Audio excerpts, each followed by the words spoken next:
గురుగారు లేకండి. ఓ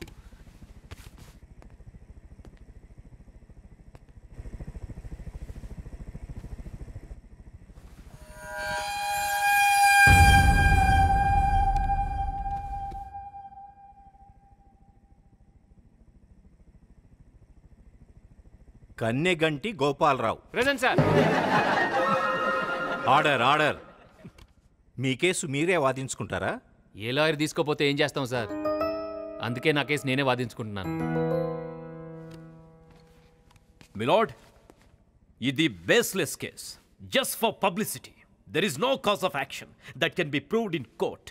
so I suggest under order 7 rule number 11 of the code of the civil procedure, this case straight away be dismissed for out of class action. Thank you. అయ్యా, నా దగ్గర అంత English లేదు, ఏదో కొంచెం ఉన్నా అది మీకు పనికిరాదు. కాస్త నా మదర్ టంగ్ వాడుకుంటాను. ఈ కేసుకి బేస్ లేదు, మూసేయమంటున్నాడు ఈయన, అంతే కదా సార్? ఈ లాయర్లకి కేసులు అంటే సూట్ కేసులు, కానీ అందులో ఉండేవి మా కోపాలు, కన్నీళ్లు. కాస్త కనిపించనివ్వండి సార్. జడ్జి గారు, భూకంపం వచ్చి నా షాప్ కూలిపోయింది, దాని మీద ₹1,00,000 ఇన్సూరెన్స్ ఉంది. ఇన్సూరెన్స్ వాళ్ళని అడిగితే దేవుడే నీ షాప్ కూల్చేశాడు అంటున్నారు. అదేదో యాక్ట్ ఆఫ్ గాడ్ అంట. మరి కూల్చేసిన వాడే నష్టపరిహారం ఇవ్వాలిగా, అందుకే దేవుడిని అడుగుతున్నాను. ఓరి మూర్ఖుడా, అప్రాచ్యుడా, భగవంతుణ్ణంటే భ్రష్టు పట్టిపోతావురా. Order order. మీరేమైనా చెప్పదలుచుకుంటే బోన్లోకి వచ్చి చెప్పండి.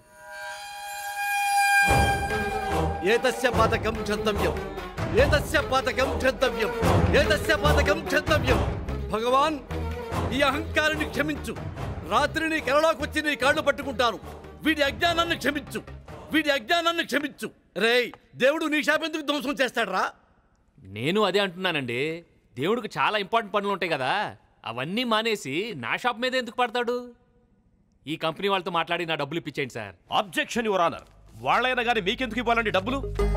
కంపెనీ టర్మ్స్ అండ్ కండిషన్స్ ఒప్పుకున్నట్టు మీరు సంతకం చేశారు కదా. Exhibit number 1. అయితే నా డబ్బులు దేవుడిని అడగాలి. పిలవండి.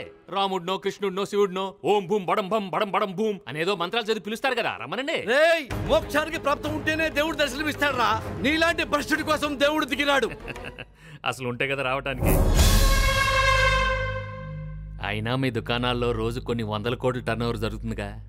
నేను అడిగింది 1 కోటి ఇచ్చేయండి. కావాలంటే కొంచెం క్యాష్ డిస్కౌంట్ కూడా ఇస్తాను.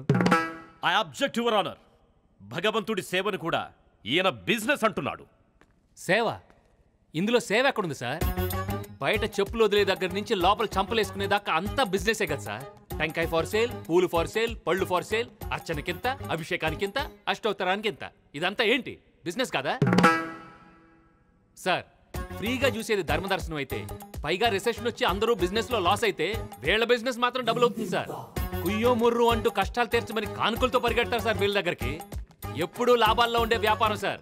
దీనికి మళ్ళీ ట్యాక్స్ బెనిఫిట్స్ కూడా ఏం స్వామి ఉంటాయిగా. రిలాక్స్. సరే, వాళ్ళు చేసేది వ్యాపారమే అనుకుందాం. అయినా బీమా కంపెనీలో మీరు ప్రీమియం కట్టారు కాబట్టి వాళ్ళని అడగడంలో తప్పులేదు. వీళ్ళెందుకు నీకు డబ్బులు ఇవ్వాలి? ఎందుకంటే వాళ్ళ మందిరాల్లో కూడా నేను ప్రీమియంలు కట్టాను కాబట్టి. What what nonsense you are talking? నా మాట నమ్మరని నాకు ముందే తెలుసు, అందుకే నేను సాక్ష్యాధారాలు కూడా తీసుకొచ్చాను. ఈ రసీదులన్నీ నేను 18 ఏళ్లుగా రకరకాల గుళ్ళకి ప్రీమియం కడుతున్నాను అనడానికి సాక్ష్యం. ఇవన్నీ బతికున్నప్పుడు మా అమ్మ, తర్వాత మా ఆవిడ చెప్తే కట్టానండి. ఇది చూడండి, ఇది నేను కట్టిన మొదటి ప్రీమియం 1116. ఇది మధురైలో ఒక పెద్ద గుడిలో కట్టాను. అంతేకాదండి, మీ గణపతి స్టాల్ కోసం ప్రతి ఏటా 5000 కడుతున్నాను. అది స్టాలు కాదురా దుర్మార్గుడా, దాన్ని మండపం అంటారు. ఆహా, 3 ఏళ్ల క్రితం మా నాయనమ్మ మంచాన్ని పడింది సార్. డాక్టర్లు లాభం లేదని చెప్పారు. వాళ్ళకేం తెలుసు, 30,000తో మృత్యుంజయ హోమం చేస్తే బతుకుద్దని చెప్పాడని ఓ సిద్ధాంతి. చేయించాను. మా నాయనమ్మ పోయింది, 30,000 పోయాయి.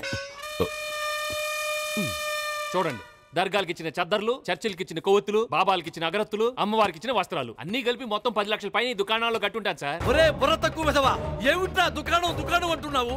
అది దేవాలయం రా, దాన్ని గుడి అంటారా? ఆ గుడిలో భక్తులు నమ్మకంతో కుటుంబ క్షేమం కోసం ఇచ్చే కానుకలు రావి. మరేది నేను క్షేమంగా లేనే? అప్పుడు నువ్వు వెళ్ళి డైరెక్ట్ గా దేవుణ్ణి అడుగు. ఈ స్వామీజీలు ఏం చేశారు? ఓహో, మీరు మాట చెప్పండి. మీ సెల్ ఫోన్లో ఏ కంపెనీ సిమ్ వేశారండి? రిలయన్స్. సర్వీస్లో ప్రాబ్లం వస్తే మీరు కస్టమర్ కేర్కి కంప్లైంట్ చేస్తారు కానీ స్ట్రైట్గా అంబానీకి ఫోన్ చేసి అంబానీ గారు నా ఫోన్ పనిచేయట్లేదని చెప్పరు కదండి. Order order. అంటే వీళ్ళంతా భగవంతుడి ఆఫీసర్స్ అంటారా? చచ్చా, వీళ్ళ ఆఫీసర్లు ఏంటండి? అబ్బే వీళ్ళు అటు చూడండి చూడండి చూడండి చూడండి చూడండి, సేల్స్ మెన్, దేవుడి కలెక్షన్ ఏజెంట్లు. న్యాయాధిపతి గారు, ఇతను నాస్తికుడు. పాపం ఇతనేం మాట్లాడుతున్నాడో ఇతనికే తెలియడం లేదు. అయినా మేము సాధువులం కాబట్టి క్షమిస్తాం.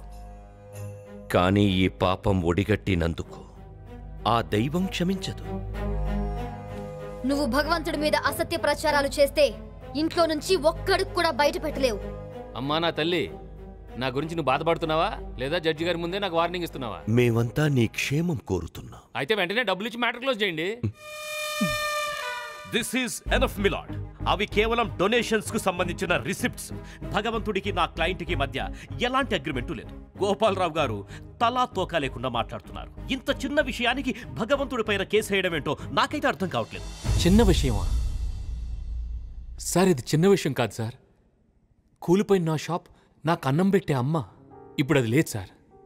మా నాన్న చనిపోయినప్పుడు నేను చిన్నపిల్లాడిని. ఏడుపు రాలేదు సార్, భయం వేసింది. కానీ నా షాప్ కూలిపోయినప్పుడు ఏడుపు వచ్చింది, భయం వేయలేదు. మీరున్నారులే అన్న ఓ ధైర్యం. ఈ గుడి పెద్దలేమో మీరు భక్తితో దానం చేయండి, ఏ కీడు జరగదంటారు.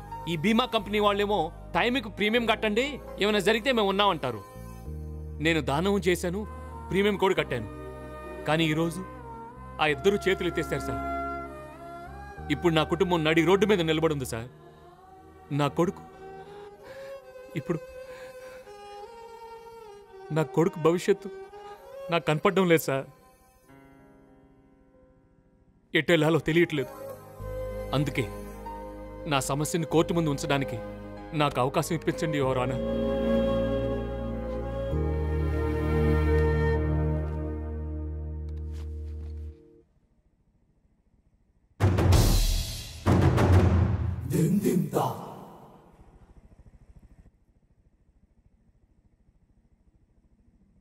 ఒక మధ్యతరగతి మనిషికి ₹1,00,00,000 చాలా పెద్ద మొత్తం.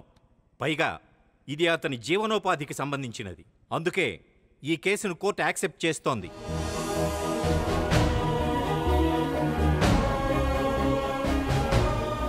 ఇతనికి కాంపెన్సేషన్ వస్తుందా రాదా? వస్తే ఎవరిస్తారు? ఇన్సూరెన్స్ కంపెనీలా, దేవాలయాల కమిటీలా? ఎవిడెన్స్ని, ఆర్గ్యుమెంట్స్ని పరిశీలించాక కోర్టు తీర్పునిస్తుంది. Court is అడ్జర్న్డ్.